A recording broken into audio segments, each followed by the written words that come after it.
America's team. Talk about America's loss. This is Corey, and this is the O The Anthem podcast. Good afternoon, everyone. It's Rob. Welcome to episode 341 of the O The Anthem podcast, coming to you from the hashtag OTA LA studios, high above the 110 freeway in downtown Los Angeles, California. Thank you for joining us. Yes, thank you for joining on your podcatcher. The easiest way to find it, anchor.fm/O The Anthem. And of course, you can find the live video every Monday on Facebook, on Twitter, via Periscope, YouTube, and twitch.tv/O The Anthem. And the episodes go up on Tuesday afternoon, so make sure you look for those. Indeed, indeed. So, last week, we didn't have the town hall debate like we thought we were going to have, so we didn't have any special episode. No.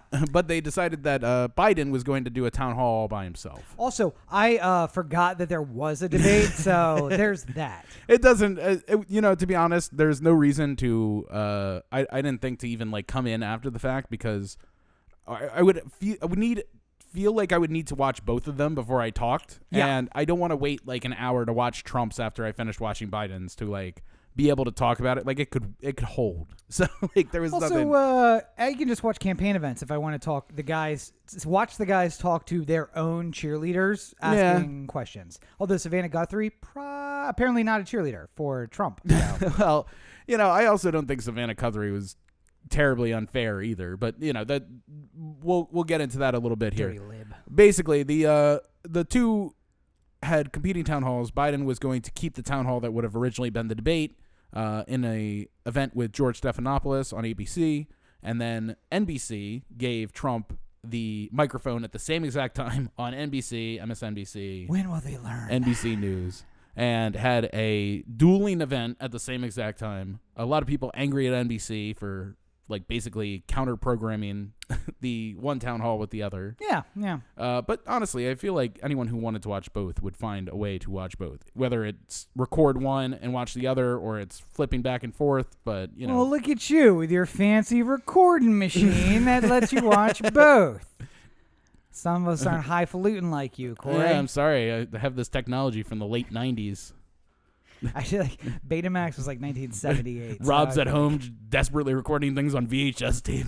I'm going to watch this later. I got a video camera recording the TV at all times, which I then play back on my Betamax machine. So, You're also the type who would have two headsets, one playing the audio on the TV, one playing the audio on the computer, and you're listening to both debates at the same time, and you're just I know everything. Nothing slows me down. Two people talking at the exact same time. Nothing. Okay, yeah, so that would slow me down, and maybe me from the mid-aughts would have been both debates, same time, and I got the libertarian debate coming up in text, but I'm reading the whole thing. Now I'm just following the Twitter live stream of Gary Johnson speaking. Now I'm just guillotine. Have we talked about guillotines yet? Can we suggest guillotines already? Nah. Well, let's wait until the next segment at the very. Okay. The big problem here is that Trump is completely deranged and doesn't realize that he is losing right now and needs desperately to win back voters. And Biden, on the other hand, while he doesn't look like this, it's not like Kennedy when he was coming to events with windswept beach hair and Did you just say Biden was not Kennedy? Yeah. Oh, okay. Well, I know it's hard to believe. The differences between them are so slight that it's hard to tell. Well, the difference I don't want to say that because at this point they probably look to be about in the same health. So, maybe. I would say though that Biden, despite clearly being older and having a little bit of trouble grasping the entirety of what he's trying to say, doesn't look great per se, but at the same time, you could tell that there was a mind at work and he knew what he was talking about. He just sort of got lost sometimes on the details of explaining it. I want to remind you that in an interview on Fox News, Pete Buttigieg answered a question that was asked of him, and while doing so, subtly switched topics, answered a question that was not asked, and threw in a bit of French philosophy in French on Fox News live on television. And that guy was pushed out after Iowa. Yeah. And meanwhile, Biden rambled for about 2 minutes before realizing he was nowhere near the point he was trying to make, stopped for a moment or two, and then went back to the point he was trying to make. So my suggestion is, can we get somebody who's not a cessitarian? Secta. No, I missed that one. Sessetarian, right? Yeah. Sessetarian. I want to avoid the 60s because then it's a sexitarian, and then that's where I got confused. These two guys, I don't want to bring up sex at all. Well, I will say that with Biden's event, one thing I did enjoy, and something that does seem natural from Biden, which I think is something that hopefully undecided voters who might have been watching this will take as part of this, is that they would ask a question. Somebody in the audience would ask a question. He would speak on it for 5-ish minutes or whatever. And then every so often, Stephanopoulos would have to throw it to break. He'd be like, all right, so we got to take a quick commercial break. We'll be right back. And then you'd see Biden like looking up at the person. Awful angles, by the way, because all these people are like 30 feet up in the air. So it's like him going like this. Like if you're looking also, at the camera right now. They were sitting so far apart on the stage. Hi, everybody. Hey, you up there. But like as they would go to commercial, you would see Biden go like, do you want to talk more about this issue? As like you'd hear the the music coming up and the mic's going down. He's just like, I'd love to talk to you more about this after the event if you want to come meet me in the back. So like there's like a there's a part of Joe that is kind of like that mayor that everyone likes. Well, like your small town mayor who like the person who answered the question or asked the question was a 15-year-old blonde girl who was competing in Miss Teen USA. No. Oh, okay. All right. No. I just assumed that because somebody who was running for president wanted to follow up backstage after the event. That's what it was. No, it was not that. Let's not give any more credence to those awful the awful rumors that may have happened between the president and the young women at the Miss Teen America. Well, yeah, the president, not the vice president. Oh no, I was just you have to go to NBC for that kind of shit. But also, Samantha Guthrie, as I joked about earlier, got a lot of guff for the way she was, but George Stephanopoulos didn't have to do that because Biden answered the questions that he asked him. And then Trump would be, Savannah would ask a question about healthcare and what are we going to do about all of these people who are going to have pre-existing conditions after COVID? And Trump would be like, the economy is stronger. And it's like, okay, but you didn't answer the question that I asked. So I'm going to go back to the question on healthcare. And then Twitter, I knew the debate was going on because my Twitter basically caught on fire and was trying to burn my phone down. But it was just like, oh, I don't know why everybody's on Trump. And why is Savannah being so aggressive? And I was just like, he didn't answer a single question she asked, I don't think. Well, and I mean, none of these are unfair questions. I really don't feel like any of these were crossing a line somewhere. I would. A lot of people have problems with the way that Trump is handling coronavirus. So I think questions in regards to how he's handled it and how he has handled the recovery from his diagnosis of it. And now, especially so, yeah. To which we are still not on steady footing that he is 100% not, he's tested negative yet. Has he had a negative test yet, Corey? Well, I mean, the doctor last week apparently released something that said he had a negative test, but it's the same doctor who's been lying to us. Yes. It's who do you trust here? It's not like I've seen Trump get nasal swabbed and him go yeah, I'm good. Do it on TV or something like that. So when I think part of the reason they didn't have the regular debate was because they were putting in new testing protocols and Trump would not agree to the new testing protocols. Well, there are new things about how they can mute the mics now in the next debate. So if Trump decides to interrupt, yeah. Exactly. So what you're telling me is that the moderator for the next debate is going to have the special power that every American has wished they had for the last 4 years. Oh, I'm sorry. That 50% of Americans have wished they had for the last 4 years. 50 to 60% of Americans. Yeah. Arguably higher than that in any given day. But yeah. By the way, one of the things I have been amazed by is that both George W. Bush and Obama at one point during his presidency have had lower presidential ratings than Trump has had at any point in his presidency. Mm-hmm. There has been a point where he has not gone lower than either of the two preceding presidents. Mm-hmm. And I just keep asking myself, how is that possible?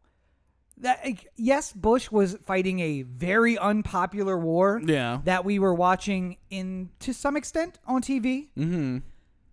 Your neighbor is dying in the hospital, and you're like, apparently 33% of you are just like, yeah, I'm cool with that. That's fine. Yeah. Wait. Is he going to make me wear a mask? No? All right, I'm fine with this then. I just don't understand. Bush at one point got down to 26% approval rating. Right. A quarter of Americans. And Obama at one point got down to, I think, 29 or 31 or something like that. Yeah. But like Trump has fallen down to like 33, 32, never below. And I'm just like, we are slipping more and more to like that fanatical nonsense. Well, I think that's really just the problem. Like, it really started grasping on during Obama, the idea of the team sports of it all. And I've talked about this idea before. And I think that there is just 33% of people that no matter what Trump does, like literally the shoot somebody on Fifth Avenue thing of like, there's nothing I can do to lose supporters. I really feel like that's true. And I think that there are, probably at least 33% of people who are Democrats who will never under any circumstances, like, go away from what the party thinks. Yeah. Or like what the think speak of the party is. By the way, if Trump had the job of president and that job was to he stand... He does actually, in fact, have that job. Oh, he does have that. If that job was, in fact, to stand on the corner of Broadway and Fifth Avenue and shoot a person once an hour for the 4 years that he's been president, less people would be dead than who have died during the coronavirus outbreak. So, funny thing... we'd be better off if he had just gone on Fifth Avenue and started shooting people. That would actually be better for Americans. Well, that's assuming that the coronavirus didn't happen because he did that. Okay, also true. Although, if he wasn't in Washington, maybe some competent people would have been there to handle the emergency while he was busy, shooting people. Question: How many hours of shooting people on Fifth Avenue would it take before McConnell's finally like he's crossed the line? I don't think that number exists. 1,000 people have died. We need to impeach the president. Wait, what is that? Oh, is like it Adam Schiff's literally standing up there going like, I don't know how else to say this, but the president of the United States is responsible for 1,000 murders in the last 1,000 hours and crime. This is a crime, by the way. No. I don't know what else to. I think you're out of order, Mr. Schiff. But I mean, it's. That laugh. Oh, God, the laugh. By the way, all the horror aside, Roberto, who's our producer again today, thank you for joining us, Roberto, sent me a video of like the worst Halloween thing ever, which is what apparently Call of Duty is doing on their thing. And the thing that's scarier than that is Mitch McConnell during a campaign event when he's trying to impress voters laughing. Yeah. I am terrified of that. Or during the debate. Yeah. Just anything where he expresses joy, I feel like it's like Darth Vader, where like he takes the helmet off and he's actually happy that he can breathe, and that makes him not able to breathe. That is what I think is happening with Mitch McConnell. I think Mitch really just doesn't give a fuck anymore. Like there have been times where you did an episode of Rob Explains on it, like the uncomfortable laughter and like how like the psychology of it there. I, in fact, did do an episode about that. And I've been guilty of that before, where you said something really inappropriate and I laughed because I had nothing else to do. Wait. Are you talking about, when I mentioned that we don't have to get into specifics. Oh, no? Oh, okay. All right. Earlier today, I think I did one of those moments. Just know at some points I've done that, but it really looks like McConnell, like, because he had the debate the other day at I can't remember her name, the one that's running against him right now. I feel bad. Yeah. I mean, she'll lose, which is sad. It's unfortunate. Because she seems like an actual real person. And like somewhere deep inside, she looks like she has humanity within her, so it's a shame that she's going to lose. I started telling a story, and I saw both of you viscerally react to the fact that I was about to tell the story, just like, no. Sorry.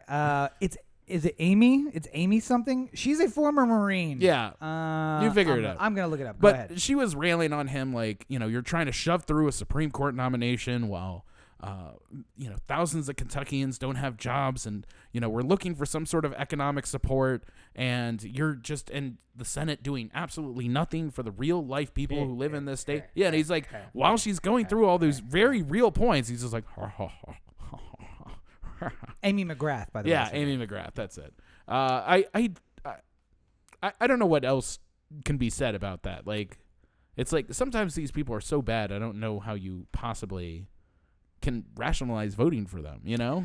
Yeah. And I mean, like Trump in some way, like, if you're an idiot and you think that Trump is actually draining the swamp and doing all these things that he said he's doing, I can understand how you fall into the ecosystem where you think things are getting done, and while you might not appreciate, the president's tweeting or something like that, you can say like, oh well, he's really busy, he doesn't have time to research every tweet that he puts out there, and like, he's been doing good for us and the economy was great and blah blah blah. But like McConnell, like, I just don't get how some normal everyday person in Kentucky sees McConnell and goes like, he's been doing a lot for me. My median income has stayed exactly the same for the last 2 decades, and we can thank Mitch for that. Like 10 of the poorest counties in the country Yeah. are in Kentucky. Yeah. I don't understand why you would look at that and be like, COVID relief? That's not on my agenda at all. I've been unemployed for the last 14 years. This is no new thing for me. I get paid more now? Like, I don't know. I'll never understand it. And I'm sure Mitch is going to win again, which will just anger me in some way that I'm not prepared to deal with right now. But like, well, and I was going to say, you're never going to be able to understand. And I'm going to I have a 3-question quiz that shows why. Okay. How do you feel about people of color, Corey? I mean, they should be accepted like everybody else. Okay. And camps on the border where they're holding illegals and giving hysterectomies, how's that? Yeah, against that. That's a definitely no. against that? Yeah, that's a no from me, dog. Okay, and if I was to, I don't know, ask you to go marching down the street, goose stepping, and I don't know, raising your hand in some sort of wave, how would you feel? I mean, that sounds like something that's been done before, and I don't think it ended well for the people who did it. Right. And so generally speaking, I don't want to like against that. Yeah, you know. So because based on your answers, learn from other people's mistakes, I guess.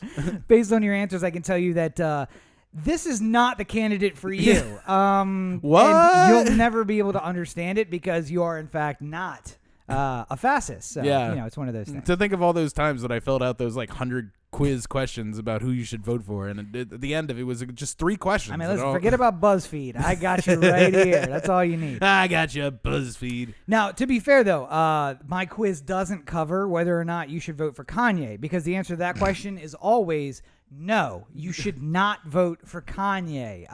Now, luckily, for people of the 40 states where he's not on the ballot anyway, it doesn't matter. Right. And one of the states where he is on the ballot is California, that he's counting as being on the ballot, but he's the vice presidential candidate under someone else. So that's not the same Kanye. I don't know if you know how that works. Although smart on that lady's part to like throw him in as VP and be like, man, if I get some votes out of it, I mean, listen, knows? if you're a member of the Peace and Freedom Party, then you don't need to. Got to do what you got to do sometimes. But to be fair, like I seem to remember, and this might have changed, so correct me if I'm wrong. Oh, I will. But I seem to remember that there would be one candidate would be a representative for many parties. So like George W. Bush would be the nominee for the Republican Party. But if there wasn't other people who would step up to be nominees for other parties, like he might also be the nominee for the Freedom Party or the Constitution Party or something else. Whereas if you vote for George W. Bush for any of the times that he's listed, it's still a vote for George W. Bush, even if you vote for him in the Freedom Party as opposed to the Republican Party. It is. And that is true. However, that was the last occasion where that ever happened. With George W. Bush? Yes. Oh, okay. Just because basically after the second run of Bush, people didn't agree with who either party was putting up enough to... Well, first of all, it never happens on the left because everyone on the left, I think I used the example that if I agree with 8 things that you say and 2 things that you don't, and I'm a conservative, I will still vote for you because I'm willing to compromise on those 2. If I believe in 8 things that you do and 2 things that you don't, and I'm a liberal, I will not vote for you because I need to find the person who is exactly my kind of liberalism. And that's why there's 7 liberal parties in California, all of which who have their own candidates, because somebody's like, I'm a green, but I'm not for the Green New Deal. And you know why? Because it focuses on infrastructure for cars, and cars are part of the problem. So I'm for the Green New Deal minus cars. We're the no cars Green New Deal party. And you're like, really? Yeah. You're small enough already. You're going to split some vote from the Greens? That's your plan? Right. Awesome. Thank you. And it's So they haven't done that historically, but yes, after 1964, when the Dixiecrats actually nominated the Republican candidate to be their candidate as well. So it was a way for everybody who may know. You see all your Republican friends posting things on Facebook, and they say, "Oh, the Republicans are the party of Lincoln and the party of Teddy Roosevelt, and the party that freed slaves, and the Democrats were the party of the KKK." All true. Absolutely 100% true. And then in the 1960 election, the Democrats said, "How dare you nominate a Catholic from New England? Yeah. I don't care that there's a Texan running with him. He's Catholic. He's not even white." He's Irish Catholic. He's not even white. And they got very upset. So in 64, they left the Democratic Party and made their own party called the Dixiecrat Party. Yeah. And he nominated who for president? Oh, shit. Guy who is still serving in the Senate in 2000. Oh, that was Thurman, right? Strom Thurmond for president, Yeah. yes. And who would also run in 1948 as a segregationalist Democrat, then ran as a Dixiecrat in 64. Still in the Senate in 2000, by the way, when he died. Eventually as a Republican, though. He started... in 64, he ran as a Dixiecrat, and there were three parties: Dixiecrat, Democrat, and Republican.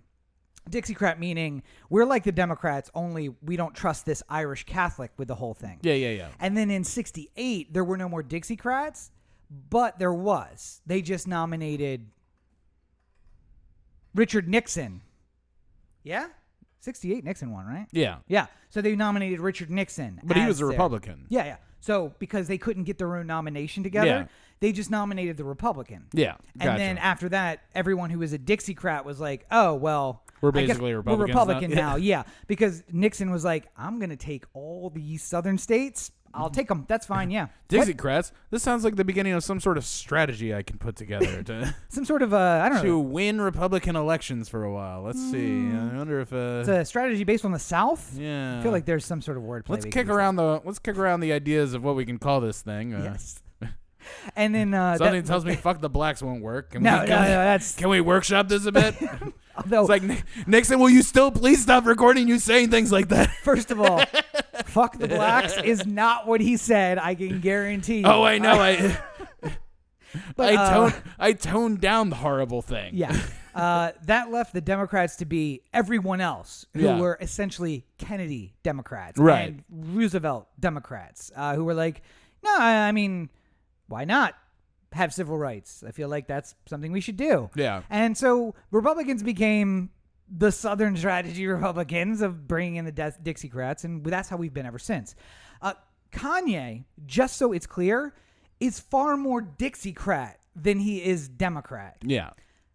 Now, he has an amazing ad out right now, and I don't know what his ad buy looks like. He might be outspending Trump at this point. I don't know.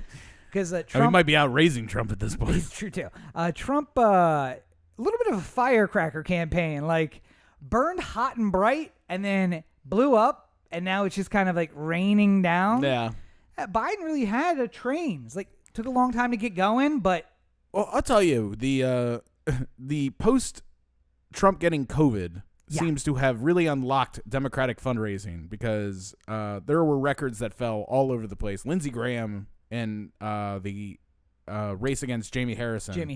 Harrison has raised $58 million last quarter, which is way past a record. Yeah. I'm pretty sure it was like Beto who had like 32 and a quarter, the last time around. Running against Cruz, yeah. Yeah, but 50 and a quarter is unheard of. And by the way, that lets you just buy every ad, just all the ads. Well, what's great is right now, all these political campaigns are in the home stretch. They figured out who the voters are that they're trying to target, and they're trying to also sort of like, it's one of those like, if I told you, hey, I want you to go build a race car, you would say to yourself like, okay, how much money do I have? Yeah. And if I said you have $10,000, you say, okay, I got to make some real cuts here. I got to think about how I'm going to spend this.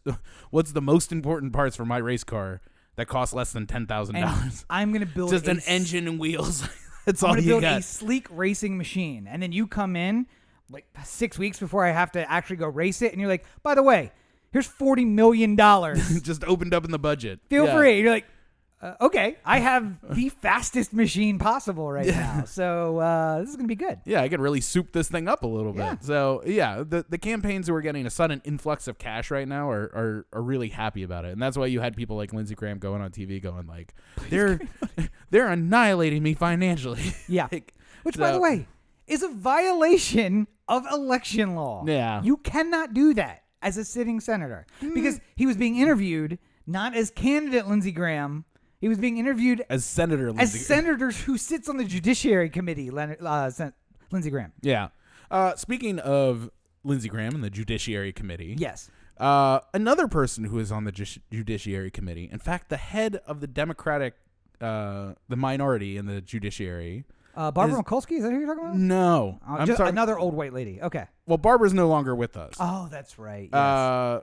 But Dianne Feinstein is who I'm referring to, the senator from California. Oh, the one we wish wasn't with us anymore. Yes. Yeah. Okay. The one who I wish would just take a long walk into Oakland Bay and never return. I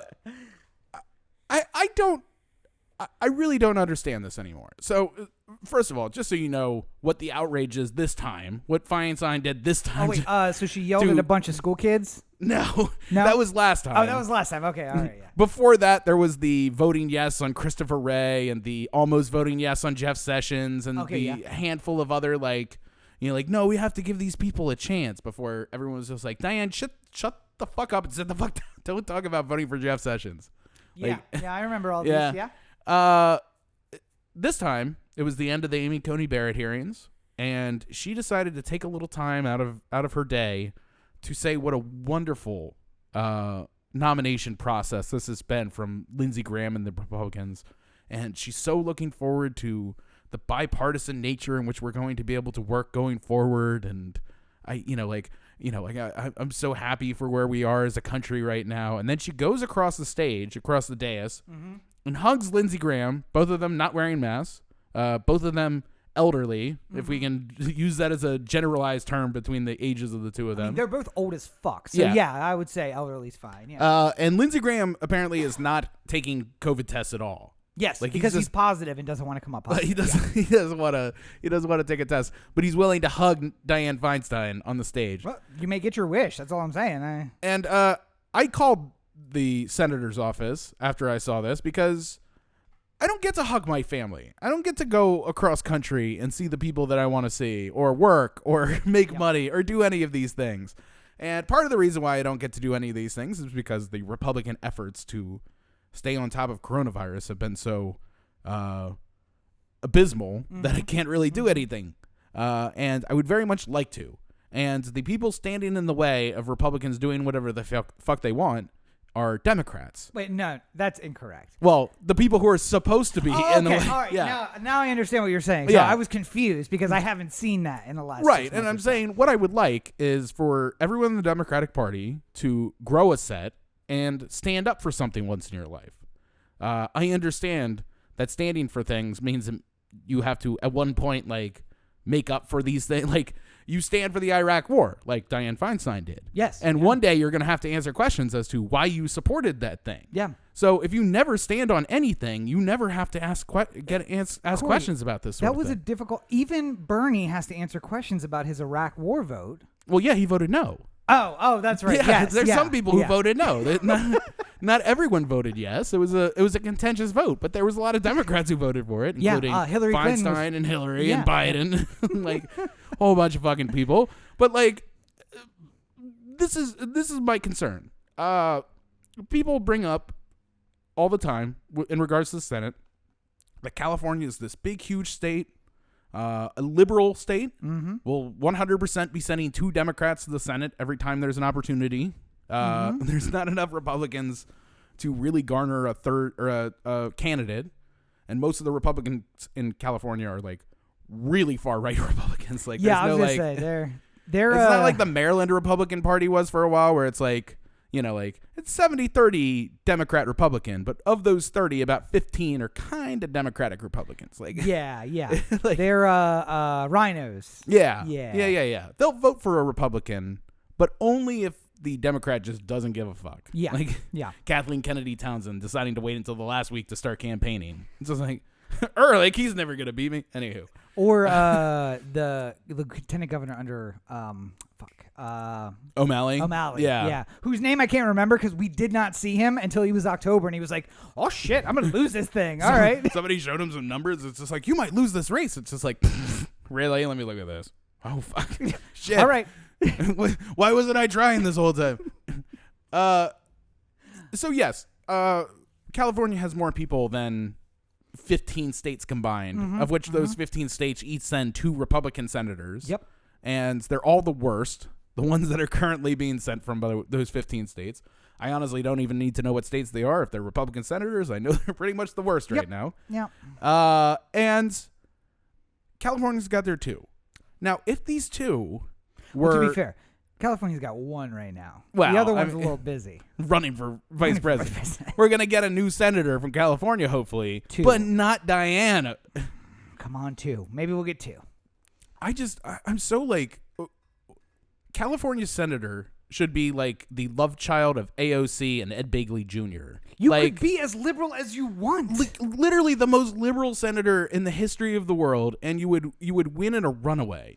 They could go out to the mic and scream guillotines in D.C. and there would be enough people to be like, no, he's not wrong. Yeah. What I'm saying is, I could run for senator from California and probably win. I mean, basically it's whoever the party sort of ordains to be the senator of California. But I could not be the senator from the state of California.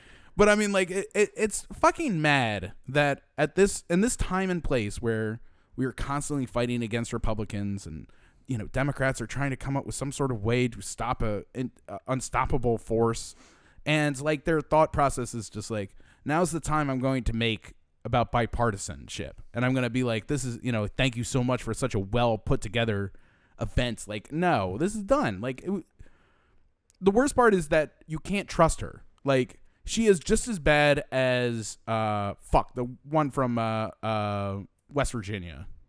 Bird. No, that was the old one from West Virginia.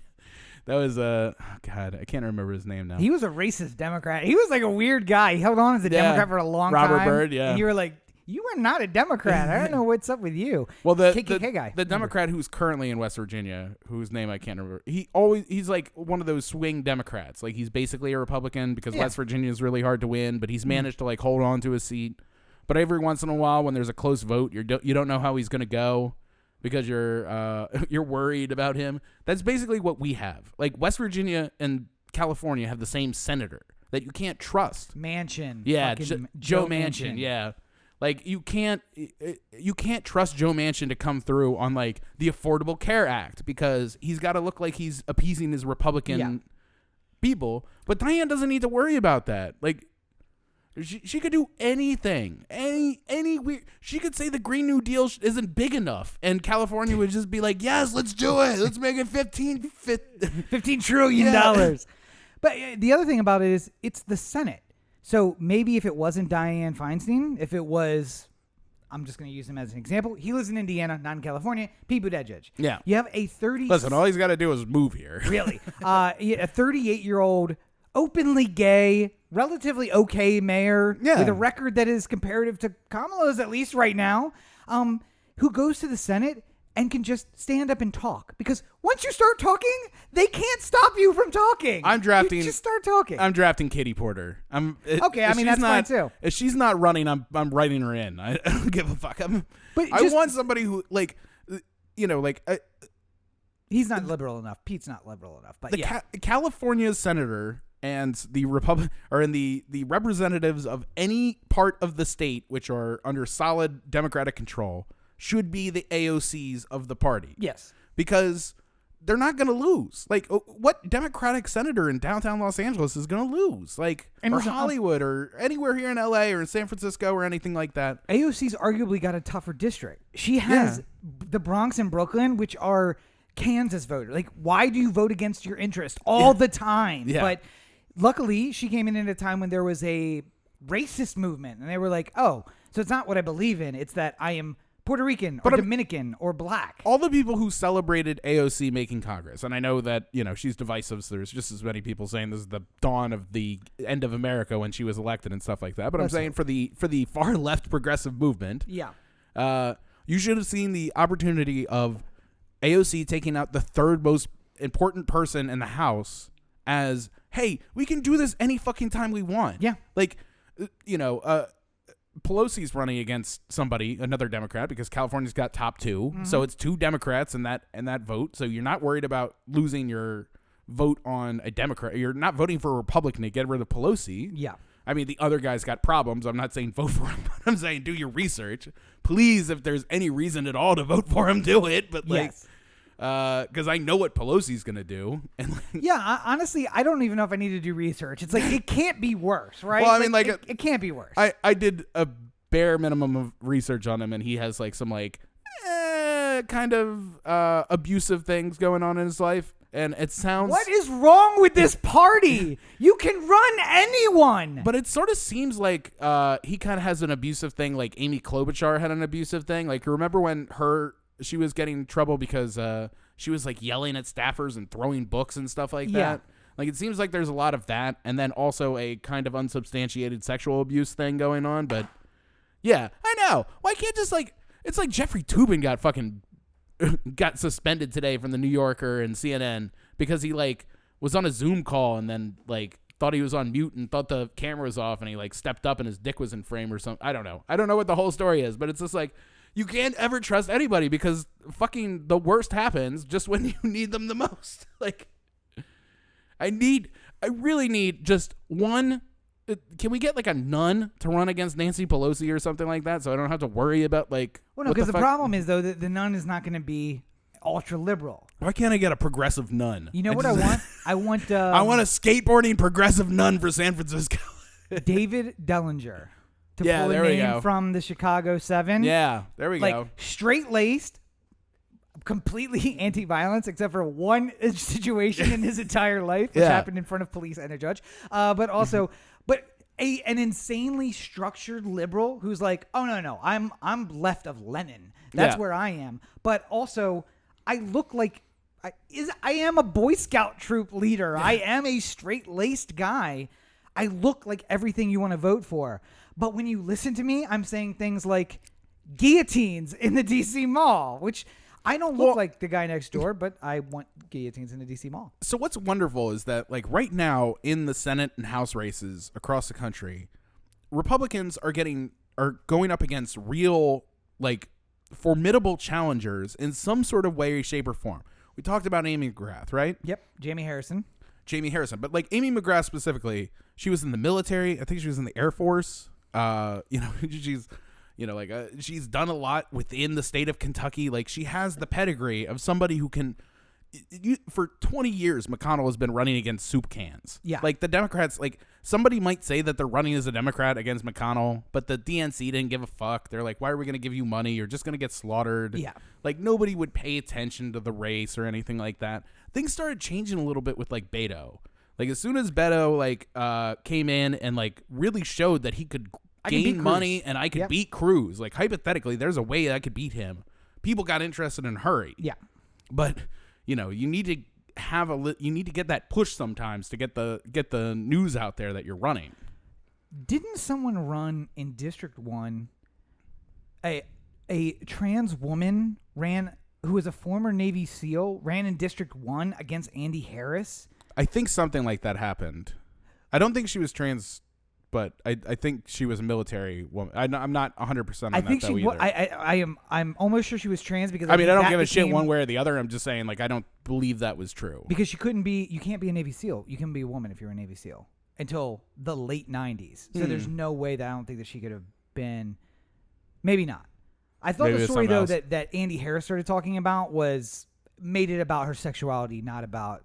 She might have been a lesbian. I don't know. There was some sexuality issue there. Yeah. But I'm just realizing that a candidate for District 1 in Maryland, the most conservative of Maryland districts, is arguably a more iffy Democratic candidate than is running in the district that houses San Francisco. Yeah.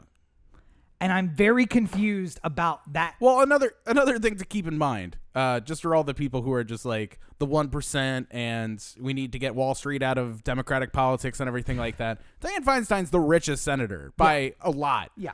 and Nancy Pelosi similarly is one of the wealthiest members of the House by a lot. Yeah, she got that family money. She got that Baltimore mayor money though. No, didn't she marry somebody who had some money too though? That's like how it really exploded. Yeah. But I mean, like, still, like, you can't, like, these are not the people that are thinking about the way that we live our, like, you say to yourself, like, oh shit, I got $3,000 worth of student loan money due this month. Mm-hmm. And Dianne Feinstein is like, I spend $3,000 a month on the Purina cat chow that comes into this house every day. Like, there's like different operating levels in which you live. And she's never going to understand what it's like to be you, even if you said, like, like, here's how much it costs to live. Here's how much it costs to, like, basic necessities. Here's how much I have in student loans. And then here's how much is left. And how am I ever supposed to grow? And she'll be like, like, well, they've really fucked you. The system is really they've done it. Yes. Yeah. They, so, like, you're the system. You've been there longer than. Yeah, that's I saw like a fake political poster that just said something along the lines of, I think we should replace everyone in Congress with someone who is one check away from being homeless. Yeah. Because they will have a completely different attitude. They're like, wait, we're spending how much on jets? Yeah. How much? Yeah. No. Okay. Let's look at this housing situation. Let's look at education, homelessness. And if you took the average American and gave 435 of them congressional power and 100 of them senatorial power, and then, by the way, from both parties, let's just replace them. And you crazy Trump voter, go there. Yeah. And you see behind the curtain of what Feinstein sees at judiciary and defense and intelligence. And you get those briefings. And then come out of there and be like, we are selling hundreds of millions of dollars worth of cocaine on the streets of America today to fund stuff. I mean, why can't we just fund homelessness with that? Not that I'm saying we shouldn't sell the cocaine on the street, because, I mean, we could double dip here. Got to keep the price down, but then at least buy housing with it. You know what I mean? I'm so done with her, and I would really like her to resign. I don't want the retirement. I would like I had to leave because I'm so bad at this. Like, well, I mean, there is a third option. I mean, I would appreciate it if all the other Democratic senators literally, like, just grabbed her by her lapels and just, like, tossed her out of the Senate. Fresh Prince style. Yeah, that would be. I just I feel like there's a meme there somewhere. Yes, there's a video there somewhere. Who could we get who could dress up and look like Dianne Feinstein from? Why don't we just get the suit and then just, like, put the fake face, like, do the, like, Roberto's brother was doing with Scarface earlier. All I'm saying is I'm seeing Feinstein's hair. If we get, like, a lady's power suit. Listen, the problem with this hair is that it can't be controlled. Right now it looks like Dianne Feinstein's, but tomorrow it looks like Carrot Top, so I can't. Is Julio Castro still in the Senate? No, he never was he? Oh, maybe not. All right, so my casting decision now has changed. We need to go with something else. We need... So, I don't know. We'll figure it out. Yes. Let's brainstorm this a little bit. So, I just feel like we can just get, like, a bunch of people and just, like, put the fake heads on it and... Yeah. Just get a clip from Fresh Prince. I mean, if we're going to do that, we could just might as well build a fake guillotine and we can march them up to the guillotine. Is that too much? I mean, too far? The problem is that we have to get the rest of California behind us on this. Right now, they're still thinking that Dianne Feinstein's a reliable Democrat who's going to do what... But nobody pays attention. That's the problem. Yeah, well, speaking of not paying attention, welcome to the darkest days of our current pandemic. I never would have known. Oh, yeah. So we have the benefit of being in Southern California, which means that winter is upon us, and that means temperatures are going to fall to the low 60s, maybe the high 50s. I know. Get your cardigans ready. I got to get my jacket out of storage. So for us, it's not as big of an impact. And I don't understand. Well, I do understand that people here are idiots and they're not going to follow the rules either. Mm-hmm. But all the doctors, all the legitimate doctors have been saying all along, we need to get down. We got to get down to a 2% to 5% max positivity rate by a week and a half ago. Because if we don't, we're going to have this problem with everyone in the Northeast, especially the place that we ran from that's really cold. And if you've ever seen the Entourage movie, there's a moment where Drama is in the back of a car, and he says, "I can't go back to New Jersey, bro." New York. Yeah. I can't go back to New York, bro. I like the weather here too much. I've acclimated. That's where I am. I can go back to visit, but I can never go back and live. Yeah. And especially seeing as when we visit is always winter time, so we're doing the get on the plane at 70 degrees, get off the plane at 7 degrees. It was like going to Mexico or going to Vegas and then coming back. Oh, it was the worst. In January when we it was freezing. Anyway, point being, now everyone in the Northeast and also the Northwest and also the center of the country and everywhere except for Southern California and Southern Florida is about to head into wintertime. And winter means being indoors more. And the funny thing about that is the virus spreads really well indoors. Yeah. And the reason we had to get down to a 2% positivity rate was so that when we went indoors, we wouldn't spread it.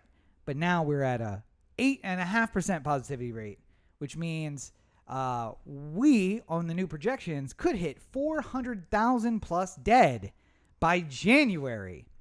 And to put that by the way, perspective, that's almost double what we're at right now. Yeah, which was already double what they were predicting we'd be at by this time when they predicted that in March. In March, they were saying 100,000 by the end of the year. One of my favorites was Savannah Guthrie. Was one of the things she fought with Trump about was when he was just like, they said that 2 million people could be dead. And it's just like, 2 million was the expectation if we did literally nothing. If nothing was done, 2 million could die over a longer period, not by the end of the year, like over a longer pandemic. The end of the pandemic, and we're at 200,000 now after several months. So P.S. That's 10%. We're 10% of the way there if you had done nothing at all. Yeah.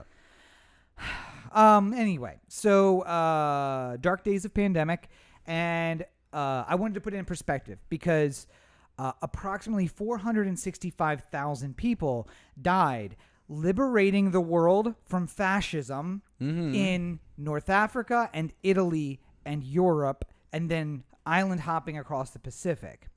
And the example I used is and that was World War II. For those of you who I apparently have learned, don't know much about the World Wars. World War II was a war where we would say, we need to take that hill.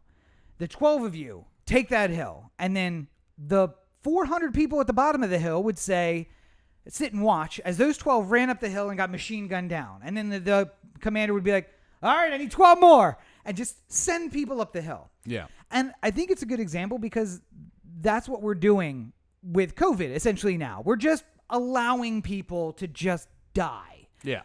Without doing much about it. And so there's a chance that by Valentine's Day, we'll be at 440,000 dead, which will match the number of people who died in World War II.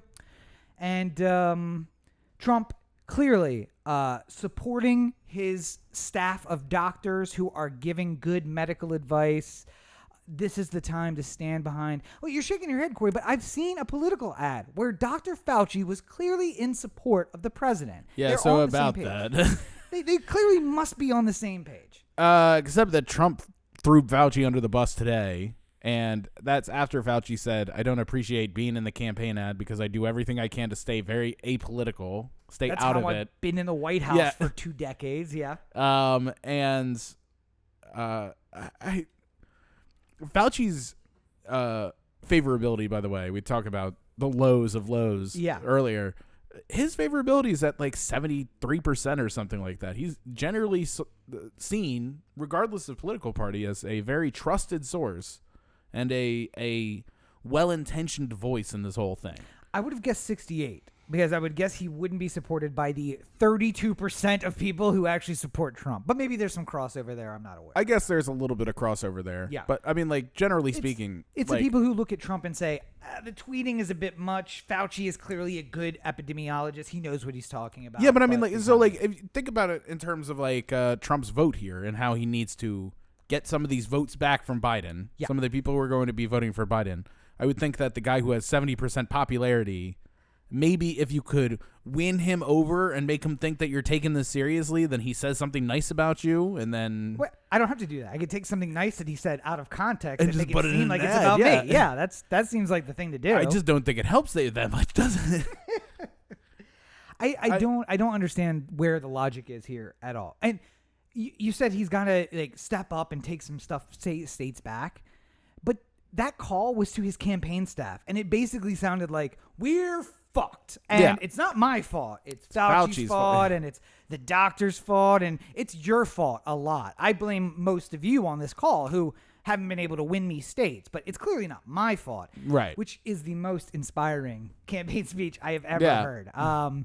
Forget about Sorkin. Anything he's written, out the window. Well, I mean, like, obviously, this is the week that we had Hunter Biden, too, in the emails, the New York Post story. And, you know, it's... What? Are you trying to hold back something? Or? I when I read the story that the computer expert who found the emails was blind, I just said, wait a second, because I was willing to accept that everything in that story was true. And listen, we've had conversations before about where we said this doesn't feel like the end of this story just yet. Yeah. So we didn't talk about it because of that, because I don't really want to talk about a story that looks most likely that it's fake. But if for whatever reason it's true, if for whatever reason this was Hunter Biden's email or laptop that he dropped off at a repair shop and has slightly damaging things on it, then okay, I'm willing to let somebody try and prove to me it's real. Sounds kind of like bullshit right now. Wait, is it the fact that every news agency except the New York Post passed on this story before? I mean, that's part of it. The other Rudy Giuliani was the first call. Yeah. Okay. These are all things that make me think lesser of it. But you know what? I honestly am on.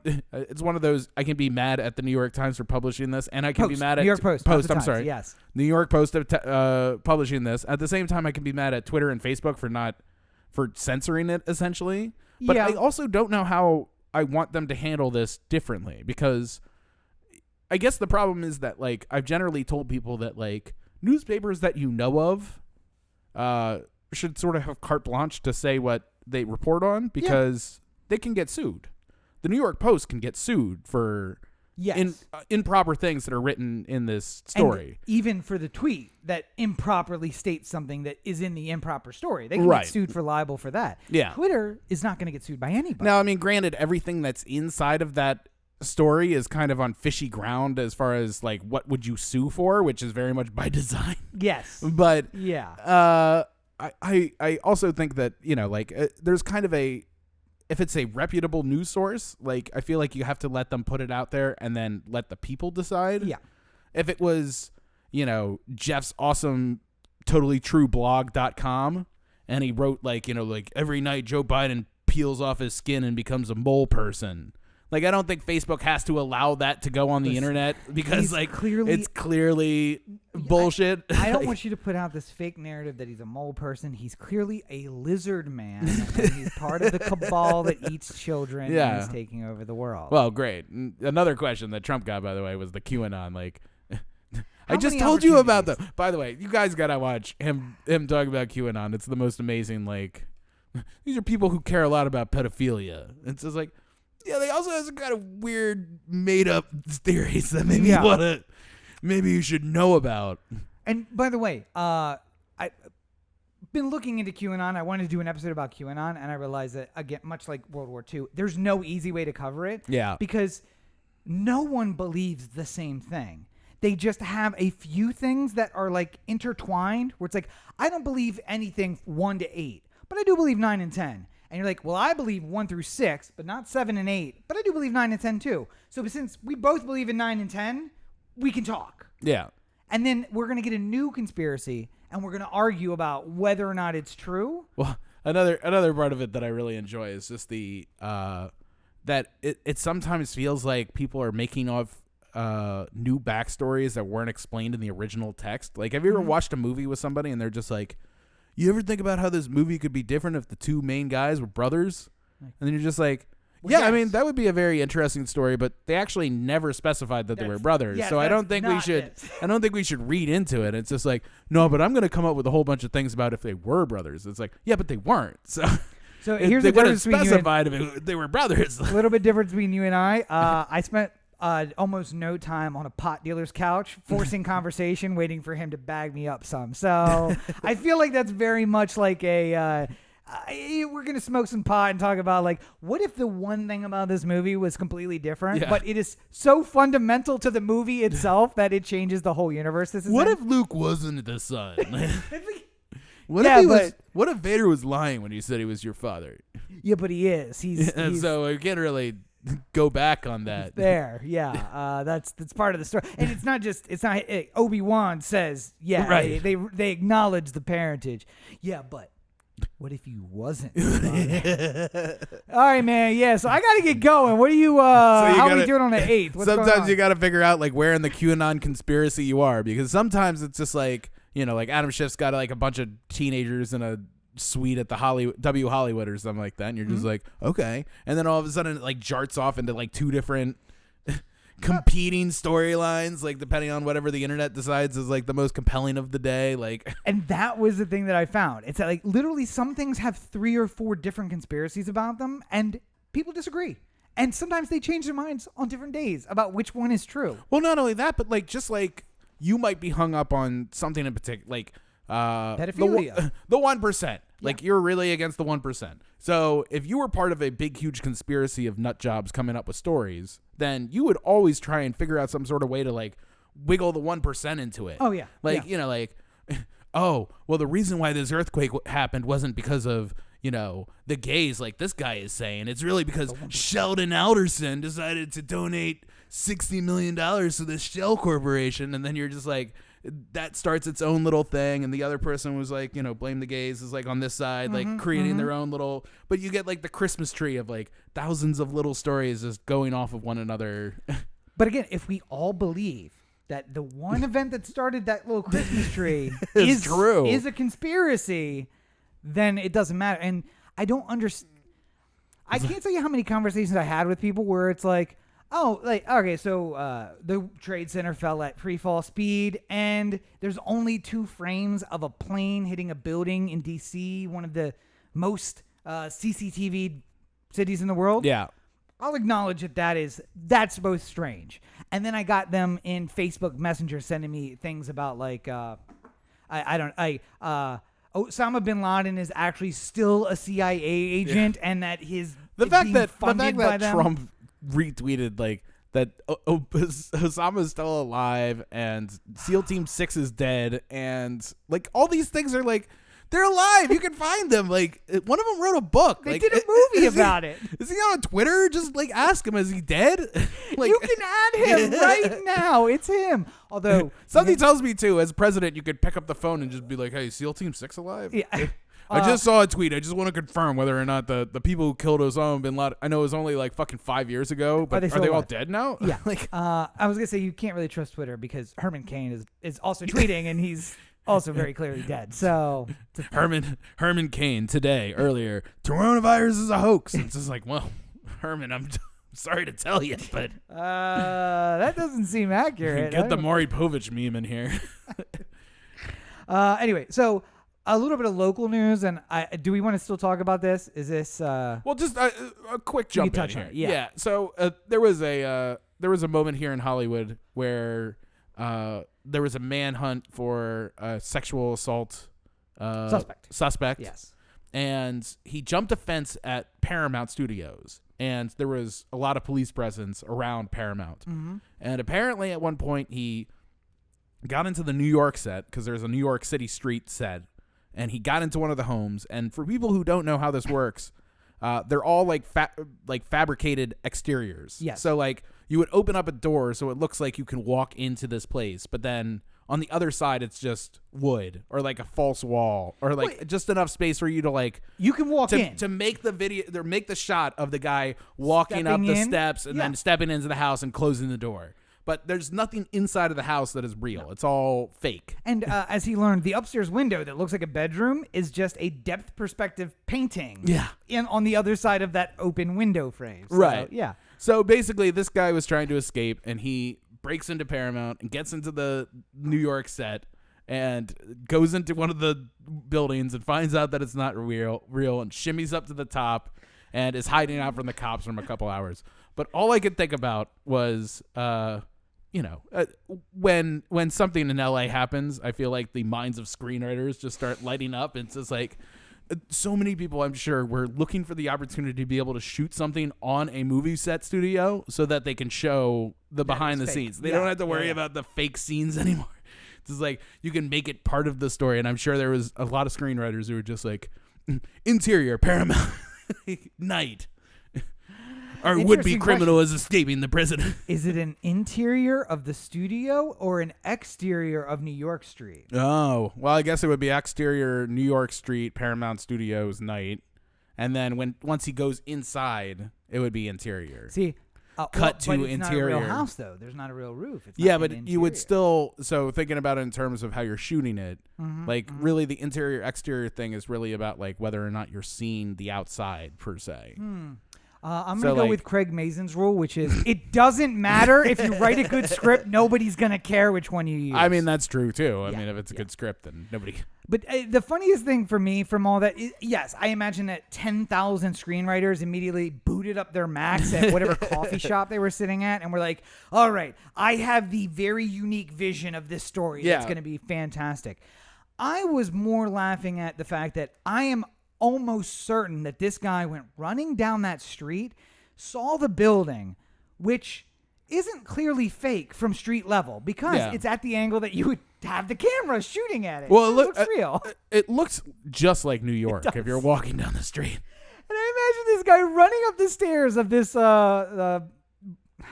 it's not a brick. What would you call that?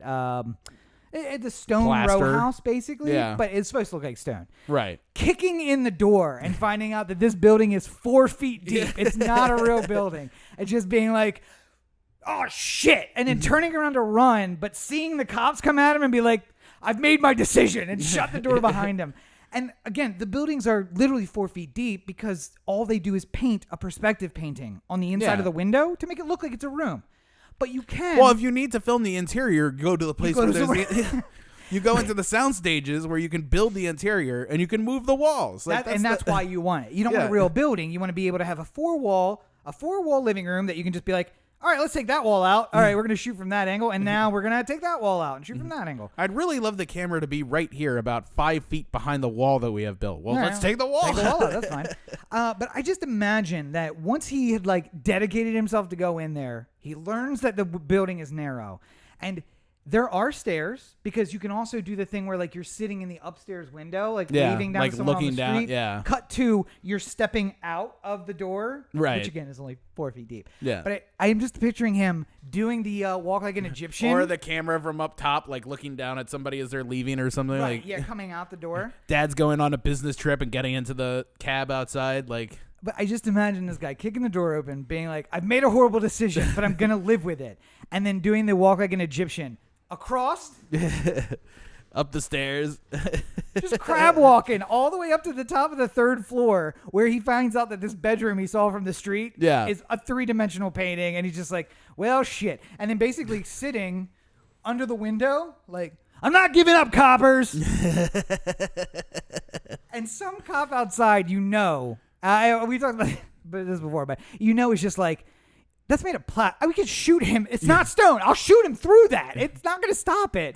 And then be like, Breonna Taylor, man, you can't be shooting wildly. It's fine. The one guy who got fucking charged at Breonna Taylor was the one who wildly shot from outside the building. Let's not be you. It's plaster, man. I can see him. I see him looking at us right now. Dude, you don't want to fuck with it. Johnny Depp might be in there. You don't want to... You don't want to be on TMZ, man. Let's not do it. Yeah, and let's wait him out. The hopefully the image that you're seeing or you've seen throughout this is the one of the helicopter just putting the light down on the building that spotlight. You're like, oh my gosh, it's this one. So actually thinking about it, he also was probably risking shooting the helicopter up through the building and then hitting the helicopter on the other side. Yeah. One last Hollywood thing, just while we get out. Trial of Chicago 7 is out on Netflix now. Both Rob and I are big Aaron Sorkin fans. We're both gonna have reviews of this coming up here shortly. It's Sorkin-y. Yeah. It's Sorkin-y. I felt like it wasn't as Sorkin-y as you thought it was. I thought he tuned it down a little bit, but it's certainly verbose. Let's put it that way. Yeah, well, see, and this is where we disagree because you are Aaron Sorkin Jr. and you like to write that way, and you were just like, I think the speeches could have monologued at each other way more and for longer, and I was just like, it's a little much, but I mean, like. Watch reviews. You'll get a sense of it. But so my review for this will be up on Sunday. Corey's will be up 9 weeks from next Thursday, and then you'll be able to compare them. It'll be fun. Right. But definitely worth seeing because this is on the list of like all the Oscar contenders for this year. And if you get a chance to see one of these at home, why not? An Oscar favorite, a potential Oscar favorite, and lots of great acting in it. Great writing. And just generally speaking, I think it's worth seeing. I did miss.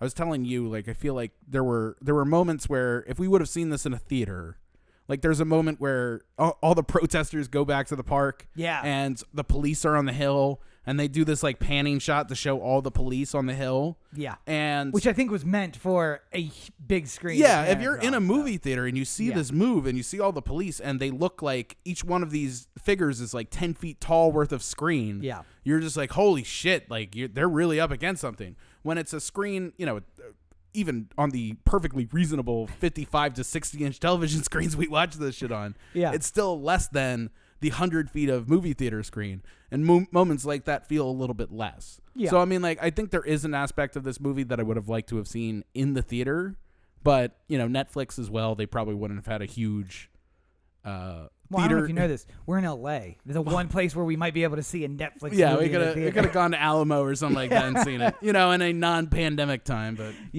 but I mean, also not only great writing, great acting. It's probably an Oscar contender, but I think it's important because I mentioned 1968 pretty often about how essentially we almost had a chance to have another 1968 this year. We didn't quite get there, but it's important that you note these things. And I made it a reference to David Dellinger earlier, who is one of the defendants of the Chicago 7. I think it's interesting and a good lesson for everyone on the left that like those 7 guys plus 8, if you want to count Black Panther. I wanted to call him by his name and now I can't remember. I keep wanting to say Fred, but it's not Fred. It's I'm blanking on it too. Yeah. Yes, but nonetheless, those 8 guys have drastically different beliefs, and from nonviolence to like cultural revolution to actual revolution. But they were just like, in 68, we're like, no, okay. What we're going to do is we're going to get rid of this. Yeah. And once this is gone, we'll figure something out on the other side. We can do our infighting on the other side of this. And now we have a leftist party that doesn't even stand up to the other party. Yeah. When they're in power. So, yeah. Well, one last thing on the agenda here. And for this, we are going to have to take a trip down to Sports Ball.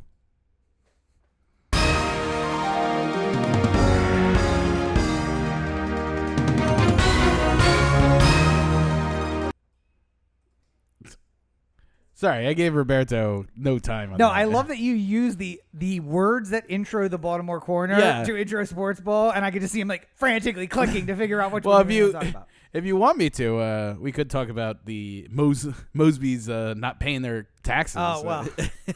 That's another story that I feel like I want to see develop because I don't know where it's going to go. I mean, I'd love it if she got arrested. I really would. But I also her and D'Souza just sitting in the same... he's out now, though. Yeah, never mind. I do want to just point out, though, that the reason for those difficulties weren't necessarily... It was because Corey kind of jumped around and did a weird intro, but also because Roberto's too good to use the actual built-in mouse on the laptop. He has to use his own mouse, and apparently there were some difficulties there. Yeah. So, yeah. Producer extraordinaire, if anybody's looking for any help. So, anyway, go ahead with your sports ball.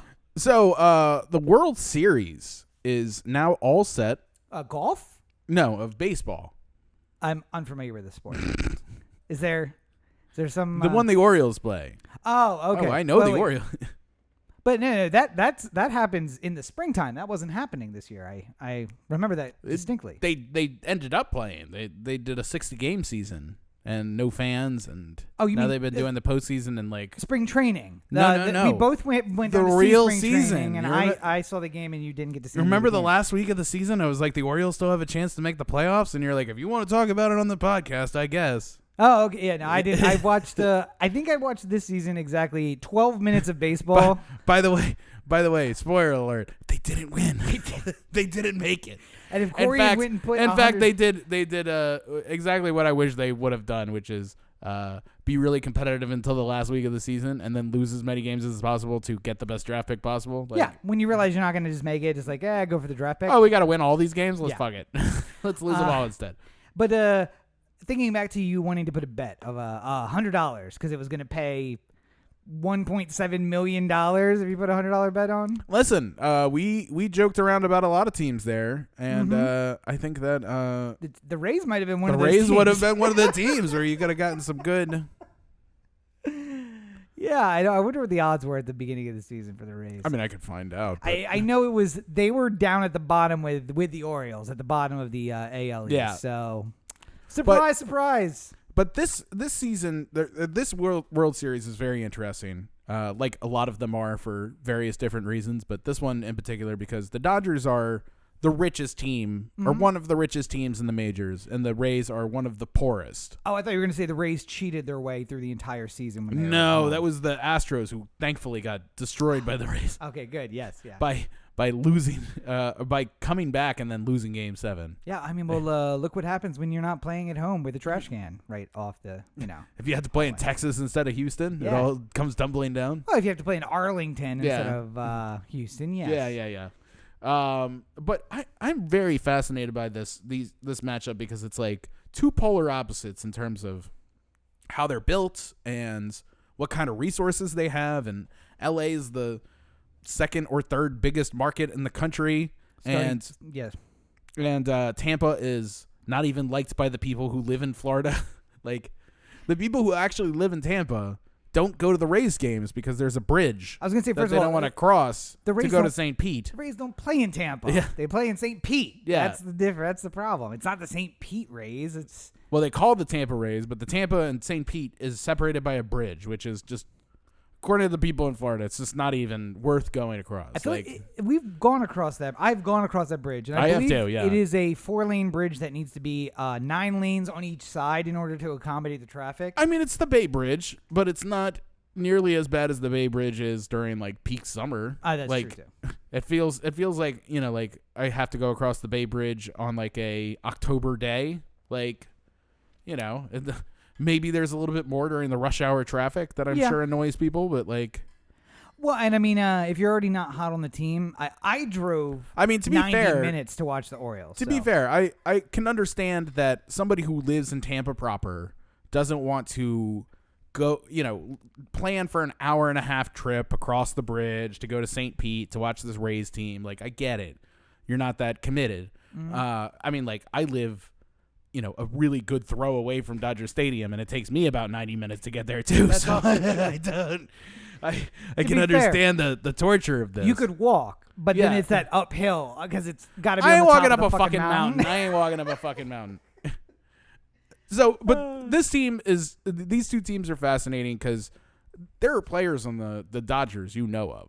Mookie Betts and Cody Bellinger and Corey Seager and Justin Turner and Kershaw. World-class pitching like Kershaw. Yeah. And, the Rays have a very good lineup as well with a lot of players that you maybe remember. Like, you remember Charlie Morton, right?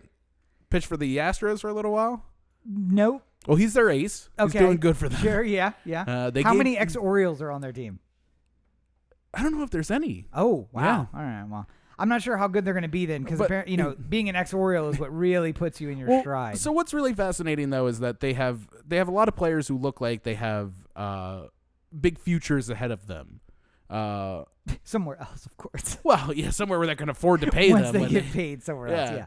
But, those types of guys sometimes are just incredible when the right things happen, when the right series of, like, Randy Arozarena is on the Rays. You've never heard of him. Nope. And he's hit 8 home runs this postseason, or 7 or 8 home runs this postseason.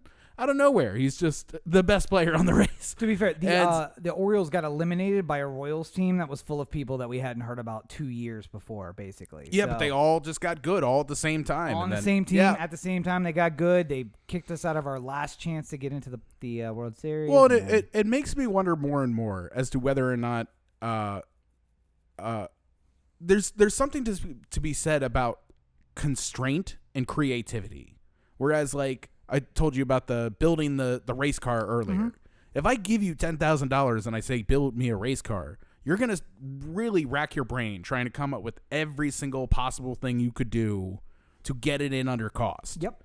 If I say you have an unlimited budget for this race car, sure, you're going to be thinking of creative things you can do with all the money you have for your race car, but you're not really, like, focused on, like, how can I make the most out of what I got? Well, it's the just problem like is disposable, like, I can just get myself a Mookie Betts now. Like $10,000 to build a race car or $100 million to make a race car, you're going to be spending $10,000 or $100 million. Yeah, $100 million, you don't have leftover money at the end of it. Exactly. You find a way to spend it.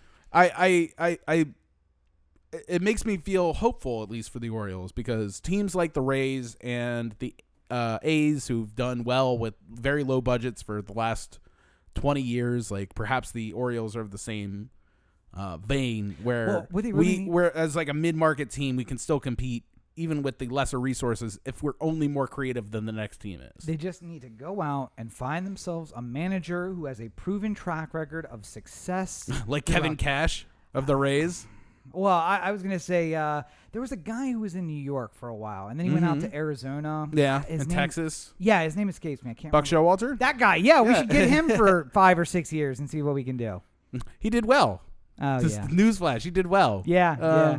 But, that sunset on that period of time, I'm not happy about it. But you know what we really need? What? New owner. That's the problem. Well, the Sun's taking over now. How do we get one of those?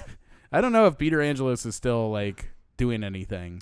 I know he owns the team, but I'm pretty sure he's, like, on a long fishing trip. And John Angelos has been running things for a while, if that makes any sense. I picture one of those boxes. You know those boxes they used to sweat you in with everything but your head is inside? That, except for cold. And his head is inside of a fishbowl, and he doesn't move because he's frozen, but there's a computer over here. A real Futurama thing going on here. Yeah, like a 1970s computer, and it speaks in a very computery voice, and that's how Angelos is still with us. And every once in a while, an ad for mesothelioma runs on that screen just because it has to. Mark Elias walks in and he's just like, yeah, so I'm looking over some things that we can do with the team. And then the computer just starts going like, have you thought about re-signing Chris Davis to a big contract? It's like, well, we did that already and it didn't work out well. It's like, have you thought about re-signing Chris Davis to a big contract? It's like, I think it's stuck on a couple years ago. Should we update the machine? Have you been a victim of mesothelioma? The law offices of Peter Angelos can represent you in your class action. I to those who may not get, Peter Angelos literally made money enough to buy the Orioles because the U.S. Navy poisoned every person in Sparrows Point with mesothelioma at their plant. Yeah. So he was basically like, hey, everybody, I'll take your case, and then got a lot of money and bought the team, and we are ever the worse for it. Well, hopefully in the future, we can aspire to be a Rays-like team where we make the most of so little. Oh, dear God in heaven. What did you just say? Can we aspire to be a Rays-like team? Listen, I like what they do inside of the front office and inside of the manager's office and on the field seems to be working really well. It's the decisions of like allowing them to exist in Florida, which are my real problems, or the decisions of the people in Florida to not support any of these teams that win. Well, I was going to say that because remember back when the last time that the Rays made the World Series and nobody fucking went. There was empty seats at a World Series game. You are the collectively, and you know, like you're allowed to have a sports team. They're allowed to succeed every once in a while. I'm not trying to take away somebody's joy, but Florida doesn't deserve their sports teams. They don't. Like they're. If the Orioles are in the World Series, the Hilton's going to sell tickets to that flat roof that we look over from our rooms, because it'll be like, if you strain, you can kind of see the outfield, and somebody's like, 200. I got 200. Can I just go up there? I'll take it. Can I get beers up there, or what's the situation up there? There's a bed? Oh, score. I was going to say, but if we want to be like the Rays front office. Can take a nap during commercial breaks. The Rays front office, the Rays owner's office, then at what point are we going to let somebody homeless move in upstairs into the warehouse? That happened during the off season. Oh, okay. All right. So we got to. I guess they laid off security. Well, no. You got to make the most with what you have. All right, security, no more season. We don't need you. What's the worst that could happen? So, do you have a take on who you think's going to win? I know you haven't been following the teams very closely, but do you have a favorite between the Dodgers and the? I am, having grown up in the AL East, I always have a fervent belief that money will always win over talent. It doesn't matter how scrappy you are. You could be the team that looks like it's on its way, and it's 1997, and a little shit reaches over the wall and ruins all of your hopes and dreams. And the evil empire that just continues to buy itself championships. 27, I believe, is what I keep hearing on Twitter. Yeah. Despite the fact that their team didn't make the playoffs this year, or like not the real playoffs. Well, they made the playoffs. Yeah, they lost to the Rays. Not the real playoffs, though. It's the expanded first couple of rounds. I think they would have made it. The ALCS. Yeah. Were they in the ALCS? No. All right, then I don't want to hear about your damn rings, okay? But in the end, money almost always. To be fair, the Orioles haven't been in ALCS for a while, so I don't know if we should use that as the barometer for. That's also probably true. But in the end, I do think that I look at games like the series, like the Giants versus Dodgers, which wasn't World Series, but obviously the NLCS, and every team I can think of that has matched up, other than the Rays this year, has been basically like the two biggest spenders of whatever, of either league you're talking about. American League, two biggest spenders. Or it's Boston, New York. Yeah. Two biggest spenders. Well, I think the analytics of the game has really changed, has really evened out that advantage. You say that. I do say that. I think that, you know, like, it's one of those, you got to be so lucky to be able to win. The A's just being in competition every year and making the playoffs like 10 out of the last, that's all you can really hope for at a certain point, unless you're willing to make the investments into players that will help like shore up the post, you know, like, because if you have a bets, like if you're the Dodgers and you're able to get bets for, you know, it was a rental at one point. He's signed an extension since then, but like, you know. Do you think the money gets you better analytics though? I mean, I think you have more access to people who are able to do the analytics, but I think that it's more of a matter of figuring out how the analytics work for you as opposed to. I'm sure you're right. Money and analytics are only causally, like slightly connected. Let me ask Jeeves about that. How do I Google Jeeves? Oh, wait. One of those things is the verb that I use for searching on the internet, and the other one is half the people listening to this were just like, who the fuck is Jeeves? The guy sitting to my right has no idea what Ask Jeeves means. Yeah. I am so goddamn old. I fucking hate this. Well, so here's the final question for you before we get out of here. LA has won the NBA Finals with the Los Angeles Lakers, and now they have the Dodgers in the World Series. The Tampa Bay Lightning won the Stanley Cup, which is hockey, in case you forget. I do forget, yes. And they have the Tampa Bay Rays in the World Series. Sure, yeah. If either the Rays or the Dodgers win the World Series, are you ready to bestow Titletown on either one of these cities, or do you need the Buccaneers or the Rams to win a Super Bowl to really solidify the Titletown? Who won MLS this year? I think they're still going. Didn't they start? They started late because of Corona, and I think I'm not sure. I mean, if we're counting hockey, then we have to count MLS and all the other minor sports. I don't think Tampa Bay has a team anymore in MLS. They had the Mutiny at one point. That was my back when. Hockey's a minor league sport. Yeah, I know. I heard you. Just trying to avoid that. I think that trying to show off my knowledge of MLS. In any the Mutiny, by the way, Tampa Bay. Can we lean a little more on the pirate life? Come on, pretty sure it was Mutiny. MLS. Here we go. Going to the website. Here we go. But I think that I don't think that's a team anymore, though. To be fair, I don't think that that creates Titletown is football plus one other thing. You have to have the football. You can win football. If the Patriots win the Super Bowl and the Celtics win, then you got a Titletown thing going. Or if it's the Patriots and the Red Sox or something like that. Or Patriots and the Red Sox. Yeah. But I think you have to get I love baseball. It's America's pastime, but the reality is it's not America's largest sport. And if Tampa Bay was to win, let's say LA won hockey. By the way, Tampa Bay Mutiny dissolved in 2002. We're old as shit. Just so you know, the Tampa Bay Mutiny have been away as long as somebody can vote. Somebody who hasn't known the Tampa Bay Mutiny can vote in this election.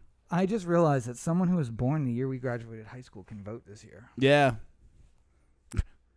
You want to know where you can find other depressing news? No, wait. But what I was going to say is, let's say that LA has a hockey team, right? Yeah. If Kings. If LA had won hockey, basketball, and the World Series, but the Bucks win the Super Bowl, is anyone talking about LA as Titletown? I think so. I think LA would talk about it as Titletown. All right. Would anyone outside of LA? Would you accept it? Yeah. Would anyone outside of LA? Probably not. And if the Rays win the World Series, but I don't know, someone else. But what if you wins? didn't have a hockey or have a football team? Like who? Well, like like LA as of 3 years ago or 5 years ago. Like, I mean, we if did. they won, they had two teams. They had the one in Oakland and the one in San Diego that were temporarily somewhere else. Now we've got the two teams here. Now we got the and two, also the one that's temporarily in Las Vegas. the one in Los Angeles, the other one that I think's still in Los Angeles. Might be. They play somewhere, and the one in Vegas. Have they moved back to San Diego? No, they're still in LA. Okay, yes. so the Chargers are still here, and then the one in Las Vegas for the weekends when we're. Well, no, all I'm saying is I walk around LA on a Sunday, I see more Raiders gear than I do anybody else. So clearly, that is an LA team. I will never understand that the Raider fan forever thing. Yep. Like Oakland still wearing LA or still wearing Raider stuff. You left us, we love you. Yeah. Actually, I do completely understand that. Yeah. Every relationship I've ever had. But no, I think that what's another city? Forget LA because LA it doesn't work well. Yeah. With this. But a city that doesn't have a football team. Oh, I was going to say, but the thing else. Yeah. So what is the city that has major sports but does not have football? That's the problem. I don't think there is one. Yeah. I think that would be. Cincinnati has a football team. Yeah. I mean, Arizona has a football team. It's not really Phoenix, but also Phoenix is like 90% of the area of Arizona. So it's Phoenix and then a whole lot of Coyotes. Right, which is their hockey team, ironically enough. Yeah. And they have a hockey team. Yeah. That's right. They have a hockey team and a basketball team. Yeah. Is there any place and a baseball team? That's true. They have all four. Is there any place that has a football team? Doesn't have a football team. Oakland, arguably now. I mean, I guess you could say Milwaukee, but are you counting Green Bay as part of Milwaukee's football team? Because Green Bay doesn't have a baseball team or anything else. Yeah. And honestly, if it weren't for being Green Bay is owned by basically the people of Green Bay, the team itself is owned by the people. Yeah. It would have moved to fucking Milwaukee by now. I think Roberto's done. He doesn't have any sports knowledge. Anyway, my whole point is that I think that if you don't win football, you don't get it. You can win literally everything else. If Tampa Bay won everything, but not the NFL championship, then I don't think anybody except for Tampa Bay is talking about. If Boston won hockey, basketball, and baseball, but then I think they would call that Titletown. They probably would, but no one outside of Boston would care. DC was trying to do it on the Nationals and WNBA. Yes. Well, that's because DC. And like the year before, the Capitals had won, so they're just like, oh, we're still on Titletown. Still haven't been unseated. Yeah. DC is also home to people like Dianne Feinstein, who we've spoken about at length today. So. Yeah. Well, if you are looking for legal distinctions between what constitutes a Titletown. Wow, that was all over. Use take 3.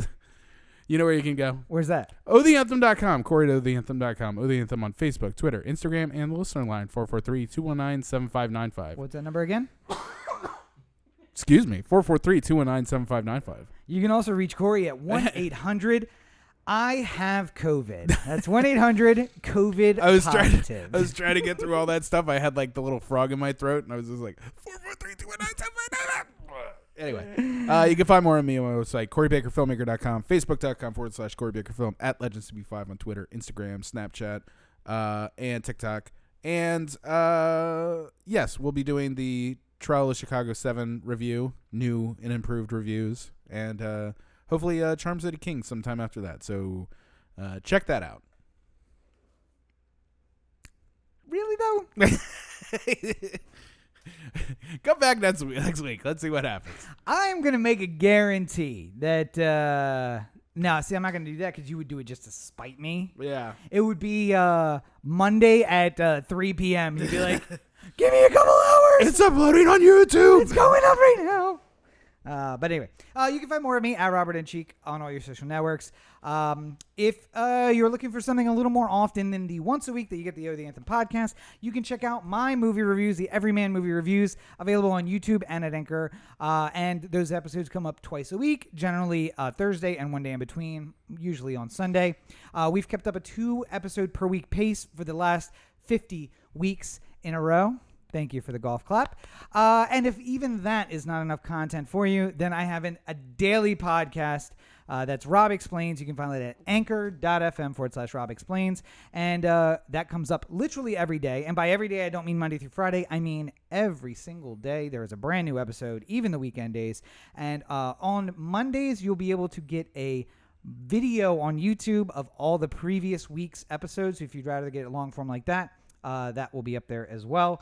You can go to robertandcheek.com where you can find links to everything else that I'm working on, including the campaign for president, which is going to be wrapping up in the next 2 weeks, and moving on to new projects. So make sure you check that out to stay tuned for all the newest stuff. Well, I think we've done good here today.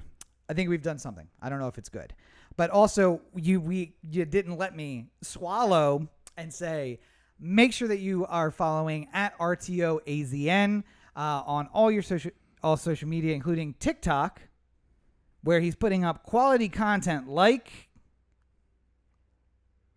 Follow him on Instagram, RTOAZN on Instagram. But a big thank you for Roberto for being our producer again today. So let's try that one again. All right. Well, I think we've done good here today. We've done something. I don't know if it's good. But as always, you're listening to the O The Anthem podcast, part of the O The Anthem digital network. For Corey and Roberto, this is Rob. Have a great week, everybody. Right into Oakland Bay. Just keep walking. That's all I'm saying. She can't walk that far. I'm not going to finish that statement because I'm worried it might indict me.